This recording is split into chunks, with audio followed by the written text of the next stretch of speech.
Hello les amis, je vous retrouve pour une nouvelle vidéo sur le football et la Coupe du Monde 2026 et je vais vous présenter le débrief en statistique du match Écosse contre Brésil, un match qui avait lieu ce jeudi 25 juin pour le compte de la troisième et dernière journée dans le groupe C et c'est le Brésil qui a gagné 3 buts à 0 et qui est fini en tête de ce groupe C. Alors dans cette vidéo on va revenir sur les buts de cette rencontre mais surtout sur les statistiques des deux équipes pour comprendre un petit peu le déroulé du match et on terminera la vidéo par le classement final, mise à jour de ce groupe C et le prochain adversaire éventuel du Brésil en 16e de finale. Alors une belle victoire du Brésil grâce à ces deux buteurs qui ont encore marqué.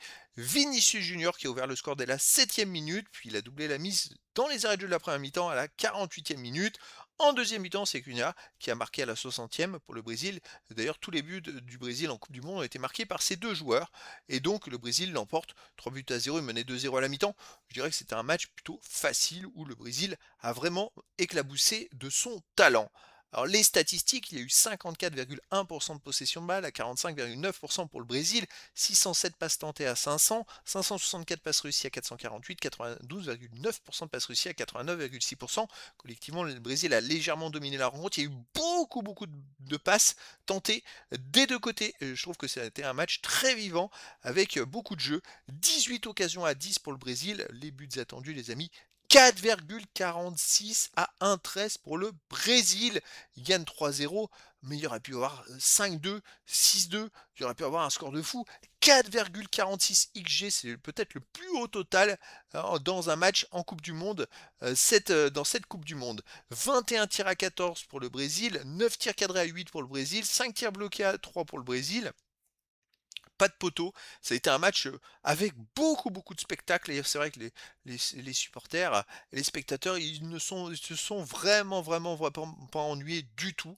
Waouh, quel match et quel spectacle. Les autres stats, il y a eu un hors-jeu à 0 pour le Brésil, 7 corners partout, 23 centres à 12 pour l'Écosse, 13 interceptions à 2 pour le Brésil. L'Écosse a fait que 2 interceptions, 14 tacles à 11 pour le Brésil, 49 duels gagnés à 28 pour le Brésil. C'est phénoménal, c'est le plus gros écart dans un match depuis le début de la Coupe du Monde, je crois. 5 arrêts partout, 11 fautes à 10 pour le Brésil, 2 jaunes à 1 pour le Brésil, pas de rouge. C'est quand même fou, le Brésil a gagné 21 duels de plus que l'Écosse. C'est même exceptionnel. Une très belle victoire du Brésil qui finit donc en tête du groupe C de la poule C avec 7 points. Ils sont ex aequo avec le Maroc, mais au goal average, ils ont 7 buts marqués, 1 but encaissé, plus 6. Le Maroc, 6 buts marqués, 3 buts encaissés, plus 3.